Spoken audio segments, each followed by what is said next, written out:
Do you want to try something new without breaking the bank? Well, this is the video for you because I'm going to be sharing with you guys 4 of the best rogue decks of this format. Just because it's rogue doesn't mean it's bad. In fact, this is the format to test out rogue strategy because the format is so diverse. The side deck doesn't even have enough space to cover all matchups in this format, and that created the opportunity for us to try out these rogue strategy without getting punished because we're collateral damage to some meta decks' side deck counters. These 4 decks have already proven themselves to be very successful, securing top 8 spots within regionals and championship level events. They are becoming more and more mainstream, so you can expect that there is going to be a turnout of these decks at your next event. So rather than being completely caught off guard, I'm going to give you guys the TLDR of what these decks are trying to do and some of their weak points, so you're going to be able to handle them when you see them. Or if you want to play it yourselves, by all means, this is just going to be a starting point for you guys to find more resources. But before we begin, make sure you guys smash that thumbs up button, hit that subscribe, ding that notification bell, and don't forget to check out MST.TV. Side note, thank you for all the support on MST.TV. You guys have basically sold out on all of our rough oversleeves, but we are getting a new shipment soon, so I'll let you guys know when that happens so you guys don't have to worry too much. I know I've been getting a lot of emails about it, so just putting that out there. And with that done, let's get to it. Deck number 4, Dinomorphias. One word to describe Dinomorphias, it's gotta be floodgates.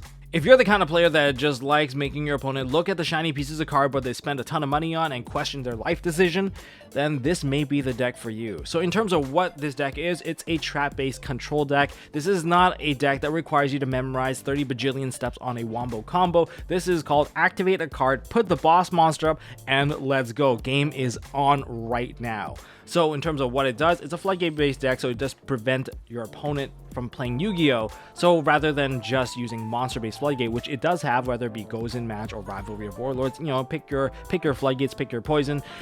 This has a monster-based floodgate that prevents monster effects from activating on the field, which could be extremely devastating. It's actually very insane, especially when this one lands on the field. It's Rexterm, and Rexterm comes with his own fusion spell, or rather fusion trap card. That's a 1-card fusion that just gets you there. You have to pay half your life, but paying life is part of the game for this deck because you need to be at a low life points to gain the maximum efficiency on all your card effects. So paying half is good, especially if you pay half twice where you put yourself to 2,000. Now Rexterm really kicks in here because Rexterm's effect is that any of your opponent's monster that have higher attack points than your life points, they cannot activate. So that's what it does, and he's at 3,000. You might be wondering, well, if my opponent has high attack, couldn't he just run you over? Well, Rexterm also has you covered because it has a quick effect to change all of your opponent's monsters' attack points by paying half your life into your life points. So it's gonna match that. You could damage step this, so that means they could be taking a surprising amount of damage, and hopefully your board ends on, say, 3 of the fusion monster all on board to have full control, so you don't have to pay any more additional cost for trap cards. So how do you beat this deck? First of all, save your Ash Blossoms for the fusion traps, Domain, or Frenzy. That leads to the Rexterm right away, so you don't have to eat the Rexterm at all. Second thing is direct attackers. If you have a direct attacker, that is the one thing that they hate the most, because Rexterm, if they activate Rexterm's effect, you will essentially just kill them right out the bat because you can't redirect the attack, and they need a counter trap in the graveyard to prevent battle damage. Direct attackers are one of the best ways to secure game, and the thing is, because they pay so much life points, that they're gonna die from one direct attack half the time. So that's also one of the other key weaknesses that I've noticed. The other thing you can use would be floodgates, or if you're going to turn off Rexterm, use the droplet, throwing a trap card so that none of the other back rows can activate, and that's going to be essential. Once Rexterm's turned off, once you have all your effects, it's going to be a very hard time for them to negate anything that you do. But keep in mind that you don't blindly go into a battle phase and start whacking everything, because a lot of these monsters, they have floating effects, and once they float into another monster, they're going to survive. They're going to be able to generate another Rexterm very, very soon. So those are things to keep in mind about Dinomorphias. Deck number 3, MARINCESS. So MARINCESS, not gonna lie, MBT clapped me with MARINCESS when I was playing like the Dark Worlds, testing new Dark World stuff. He main decks Droll. Long story short, I declare a rematch because That was totally not fair. I'm just kidding. It doesn't take away from the deck at all. The deck, in terms of what it is a combo control deck. If you like playing with waifus, summoning all the waifus from your deck, then this could be the deck for you. It is water based, so you do get to play with the Toad.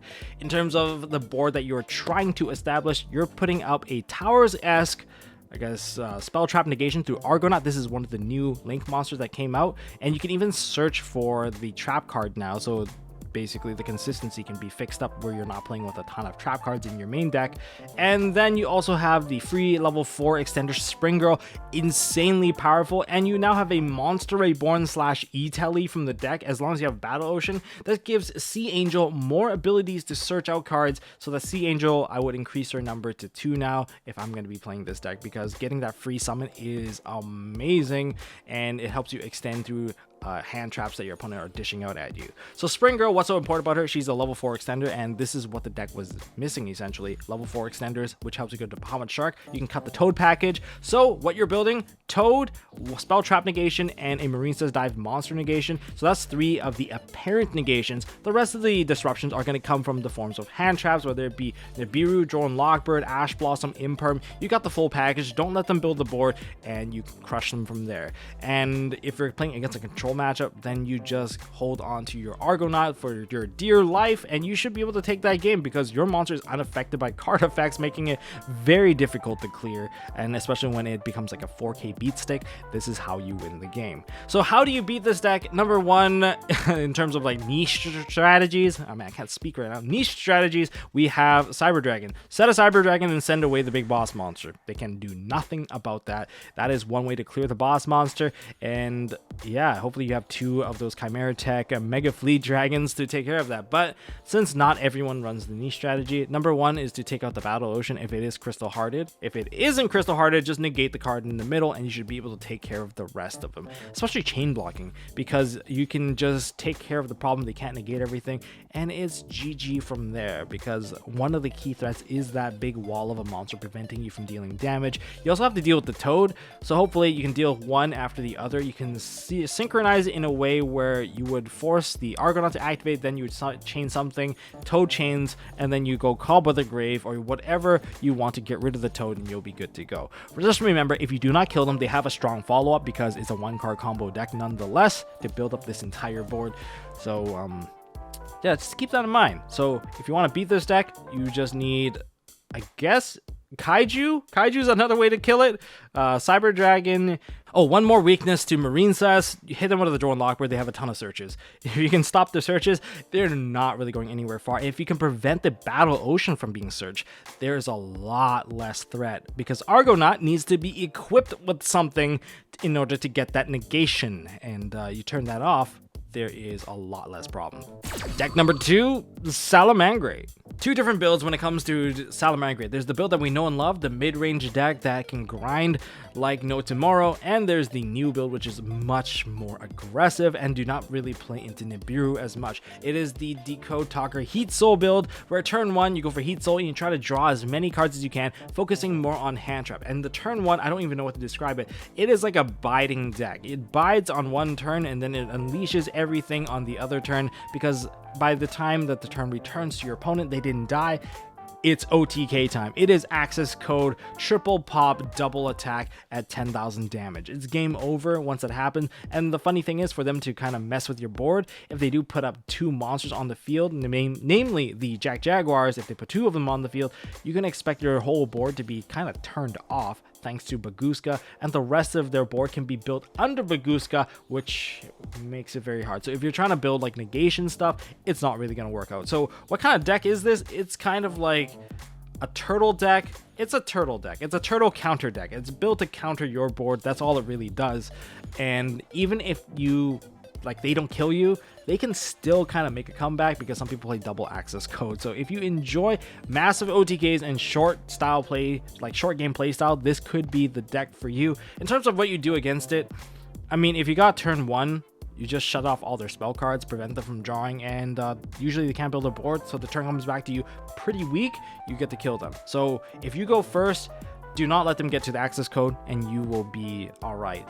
If on the other hand, they go first and they get to Decode Talker Heat Soul, And what you got to do is assess whether or not you can kill them. If you can't kill them, build a board or try to dig into the hand traps, which can negate access code talker. They're still going to have a ton of double attackers, which is kind of annoying, and they can still push for a lot of damage. So you need to find some way to survive or turn off access code's effect from popping all your stuff. Because once access code activates his effect, you can't respawn. You're just going to lose a lot of cards, and you need to find some way to prevent that, whether it be through the use of floodgates or maybe it's through the use of like scythe locking. Whatever you do, you need to find some way to stop your opponent. Yes, it is like weird that you're scythe locking on turn 2, you're building a scythe lock, but if you know that you can't kill them, you got to make sure that they can't get there either. All right, and that's some way to kind of shift the tempo, and be aware that they don't play a lot of trap cards, mainly Signet Conflict in the new build. Some people, if they see set 2, you can probably expect it to be an imperm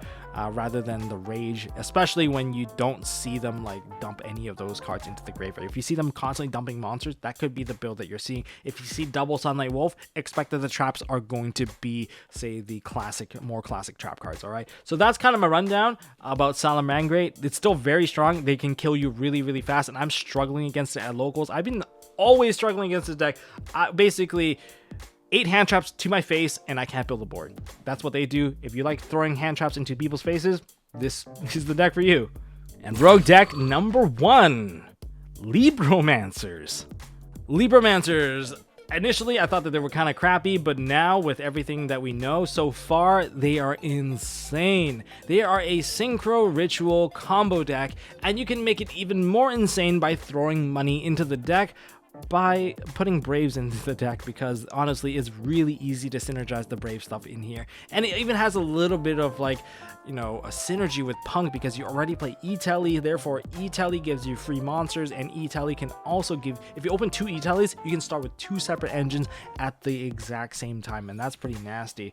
And it gives you the access to a tuner. Once you get to the tuner stuff, you can build up the board of Omni Negate. I believe it's 2 Omni Negates and a Scythe Lock that leads to a 3rd Omni Negate, which will be the Baron. So that's the kind of board that we're handling. And if you're playing the Brave stuff, you can even set up the 4th Omni Negate. This is an Omni Negate galore if you get the setup correct. But this is a combo deck. To beat them, hit them with a Droll, because basically everything searches. Or if you want to break their board apart, it's not the easiest thing to do, but you're going to need to double bait plus a 1-card combo. That can usually get there. But that's all I can really say about this particular deck. You can definitely stop them with anti-spell fragments, because they do need to play a couple of spell cards. And if you have the Ash at the correct moment, especially at the Halki Fibrax point, then that is going to be another good point for you as well. And you can probably use Gamma. Gamma is also even more effective when it comes to breaking the Hulk, because you also want to remove the body so that it doesn't tag into a Wonder Magician, just in case they already have the Scythe available, or they still go into Dagda. These are things that you can definitely prevent. And if they're playing Ben 10, likely they can search the Scythe anyway, and if they do have a Baron built on the board, they can just pop their own Scythe, standby phase, still Scythe lock you. That's all I got for this video, guys. If you guys enjoyed this video, smash that thumbs up button. Guys, check out MSTmerch.com for all your Yu-Gi-Oh! Accessory needs, from sleeves to mats to all sorts of other fun stuff like your sorters for your decks, or maybe you need oversleeves. Okay, oversleeves, we are getting more stock of the rough mats very soon. The order's in, and we even got other stuff coming in from new sleeve designs, and we have a new exclusive product that is there mainly to help you sort your collection. I'm really looking forward to that one. And side note, guys, I'm gonna slow down on my release a little bit because I need to work on my new series with Nishi. That's right, MST's very first series is gonna be coming out hopefully sooner than later. I am putting in a lot of work into it. I'm holding back nothing to make this series extremely exciting, and hopefully Nishi and I will be, well, hopefully we come out of this alive, because this is going to be an insane one. And hopefully I'll see you guys in the next one. Thank you, guys. Hit subscribe, ding notification bell, and I'll see you guys in the next one.